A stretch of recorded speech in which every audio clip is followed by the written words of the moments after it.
Thank you. Proceed, Senator Jinggoy. Thank you. I'll just read my opening statement first before I question our resource persons.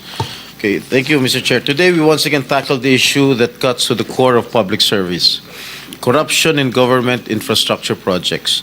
Billions of pesos have been allocated for flood control and drainage programs intended to protect lives, properties, and livelihoods from the devastating effects of typhoons and flooding.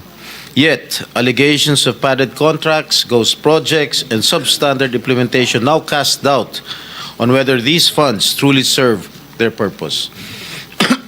Mr. Chair, please allow me to state this for the record. Ang sabi po ng iba, wala raw po akong karapatan na magtanong, magalit, o manindigan laban sa isyu ng korupsyon. My life and struggles are an open book. Pero ni minsan, hindi ako tumalikod sa kahit anong akusasyon o paratang laban sa akin. Hinarap ko hindi lamang kaso, kundi ang kaparusahan. At sa huli, ay napatunayan na wala po akong sala. This investigation is not about me. Huwag niyo pong ilihis ang issue. Sa ngayon, wala ni isang tao ang umaamin. Walang gustong managot. At kung pwede, lahat ay magpapalusot. This investigation is about transparency and accountability. Kung wala kayong kasalanan, magsabi kayo ng totoo, dahil kung hindi, sinisiguro ko na mananagot kayo hindi lamang sa batas at sa Senado, kundi sa taong bayan. Mr. Chair, if I may continue. Madam Tapos na Diskaya. yung 5 minutes mo. May opening ka pa kasi. O sige, The news pagbibigyan report. kita.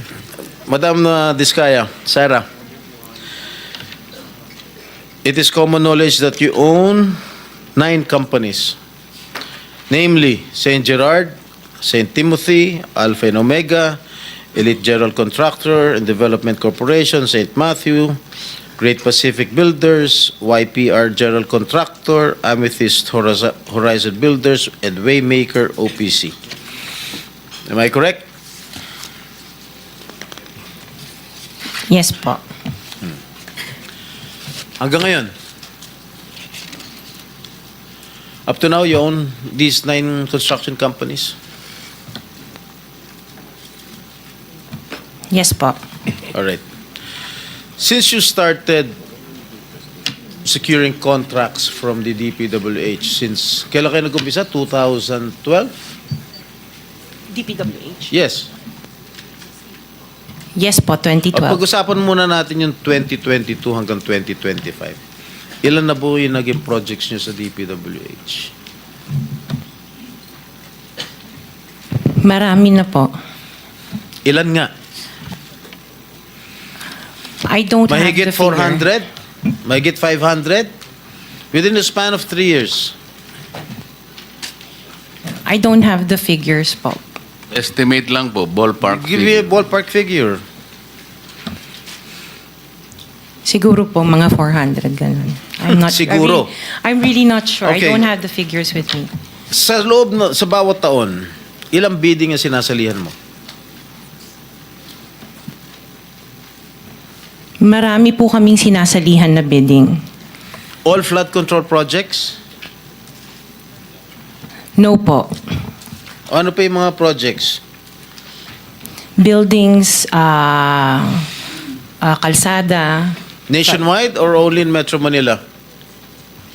nationwide po. Nationwide. All right. Pero yung bulk ng mga projects na award sa ng DPWH, mostly sa Metro Manila. Am I correct?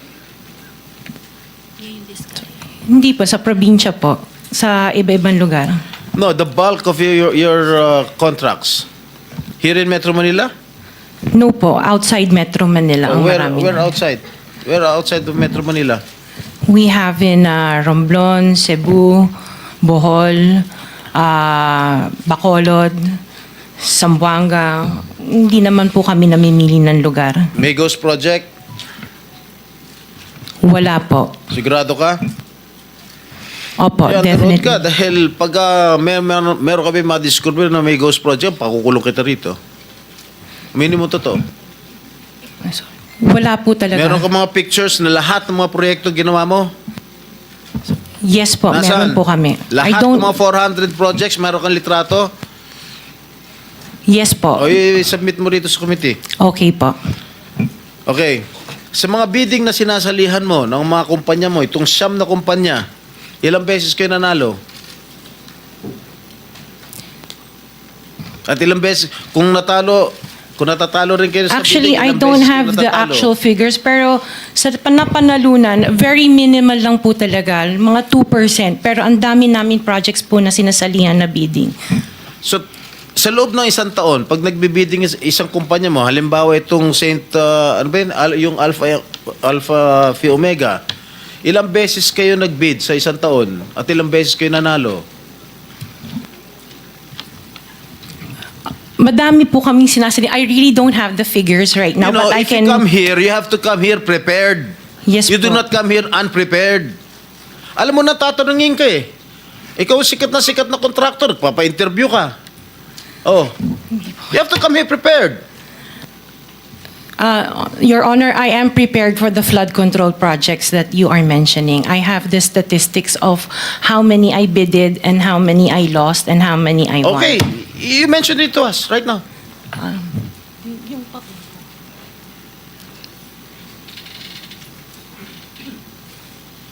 You are asking her to relate the 400. No, Parang mahirap naman yata. hindi. 400. In 2022, I bidded for 491 projects. This is just for the flood control, Your Honor. How many projects for 491. 491. 491. I joined the bidding. Po. Oh. This is in 2022. I only got 71 projects from the 491 na sinalinan ko po. 71 only. How many companies? Itong This is siyam? just for Alpha and Omega Oh, po. what about the other companies? What about the other 8 remaining companies that you I own? don't have the statistics Oh. for that because I was only called as Alpha Wait, and Omega. You admitted earlier when I asked you if you own these 9 companies and you answered in the affirmative. Right now I'm asking you kung ilan yung 71 flood control projects na napanalunan ninyo. Now you're only speaking in behalf of Alpha Phi Omega. Eh kanina sinabi mo ikaw may-ari ng Siam. Why can't you answer in behalf of the 8 remaining companies? Kasi po, yun lang yung na-prepare po namin for today's hearing. Oh, what about the representative of the other construction companies? Itong si Remando. Oh, how many? You're representing St. Timothy. Good morning po, Mr. Chairman. For St. Timothy Construction po, we have 145 projects. Flood control projects. Yes, Mr. Chair. Since Since 2022, up to the present, as we speak, 122. 145. Excuse me? 145, Mr. Chair. Napanalunan, ang na-award sa inyo, 145 flood control projects. Yes, Mr. Napanalunan nyo yan. Yes, Mr. Chair. So, all in all, dun sa 8 companies, ilan? Dun sa 9 companies, hindi nyo alam? Out of the 400, maybe, who can answer my question from the DPWH? Maybe they have the records there. Mr. Chair, with the Just indulgence for of the the SP record- Pro Temp, Yeah. Yes, Senator Risa. kaugnay nung pagtatanong ni SP Pro Temp sa ngayon, gusto kong makapag-flash ng screenshot po nung siyam na calling cards, nung siyam na kumpanyang iyon. Calling card po ni Mr. Curly Discaya, na asawa po ni Ms. Discaya. So, mag-asawa po, dapat alam po nila in greater detail itong mga kumpanyang ito. Ito po, Mr. Chair, SP Pro Temp. Siyam na calling cards nung siyam na kumpanya, lahat sa pangalan ni Pacifico o Curly Discaya. So dapat po mas alam po both ni Ms. Sara Diskaya at Ms. Roma Diskaya Rimando ang mga detalye na tinatanong ni SP Pro Temp. Salamat, Mr. Chair at SP Pro Thank you, Temp. Senator Risa. Okay, for the record, yung may-ari ng St. Gerard Construction, nandun yung pangalan ng asawa mo, Pacifico Diskaya. Okay? Doon sa St. Timothy, sino may-ari ng St. Timothy? Ikaw si Rimando, no? Kamag-anak mo si Diskaya, correct? Sabi mo, pamangkin mo. Tama? And who is this Maritoni Miligrito, the owner of Elite? General contractor. Who is this? Answer. Pinsan ko po, Mr. Chair. From the left pocket to the right pocket. St. Matthew. Nandito yung asawa mo, Pacifico Diskaya. Great Pacific. Oh, ikaw, nandyan ang pangalan mo, oh. Si Sara Rowena Diskaya. Kaya hindi mo mapapagkaila, eh. YPR General Contractor. Nandito rin ang pangalan mo. Miss Sara, alam mo, huwag ka magsisinungaling, ha? Amethyst Horizon. Sino si Amethyst Horizon? Sino si John Brian Eugenio? Who is he? Sagutin mo, Miss Rimando. I didn't know, Mr. Chair. Madam Sara. He's one of our employees. Oh, dami. Waymaker. Sino si Gerald William Diskaya? He's my eldest son. Okay. Alpha Phi Omega, yan, asawa mo. So, you confirm, lahat ng siyam na yan, ikaw ang may-ari. Tama? Part owner po. Part owner. Okay. Kaya nyo ba talaga pagsabay-sabayin yung mga construction, mga proyekto ninyo? Paano nyo nagagawa ito? Yes po, we have sufficient employees naman that can carry out and execute the project. Okay, ilan ba yung mga empleyado ninyo? In the office po, mga 200 plus. Sabay-sabay kayong naawardan ng kontrata ng DPWH. Alam mo, nakakapagtaka dahil kayo lagi nakakuha ng DPWH contracts, ha? Sino ba talaga sa DPWH ang nagbibigay sa inyo listahan ng mga projects for bidding? Turo mo na. Wala po akong knowledge po. Talaga? Ba't Yes, nakakapagtaka dahil yung siyam na construction companies nyo, yun ang laging favored, kumbaga, sa bidding. Kasi ang balita ko, isa kayo sa mga una nakakita at nakakapili ng mga projects. Bago pa mabuo ang National Expenditure Program, yung tinatawag natin na NEP. Parang menu lang sa restaurant na nakaka-order kayo kaagad. Sino ang point person nyo sa DPWH na nagbibigay sa inyo ng informasyon na ito, para sa inyo, ito para sa kanya? Sino? Sir, wala po akong nakakausap po. Wala kang kilala sa DPWH. Wala po. Hindi kami maniniwala niyan, wala kayong kilala sa DPWH. Meron ako yung mga engineer, yung mga district engineers siya. Yun mga pala. Sino yung mga district engineer na nakilala mo? Pero hindi po sila nagbibigay ng project po sa akin. At tinatanong ko, wala naman ako sinasabi sa'yo kung nagbibigay sila ng project, sino ang kakilala mo sa DPWH? Sila, mga DE po. DE Yeah, okay. ng... Sabi mo, sino?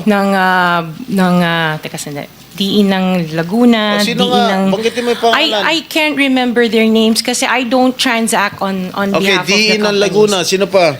DE ng Bulacan, DE ng... Is he here?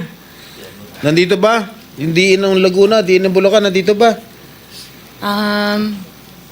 DE ng Bulacan nandito. Okay, paano nyo nalalaman ang mga projects for the bidding? Sino ang nagbibigay ng listahan sa'yo? We don't have a list. Naka 6 minutes ka na, erap.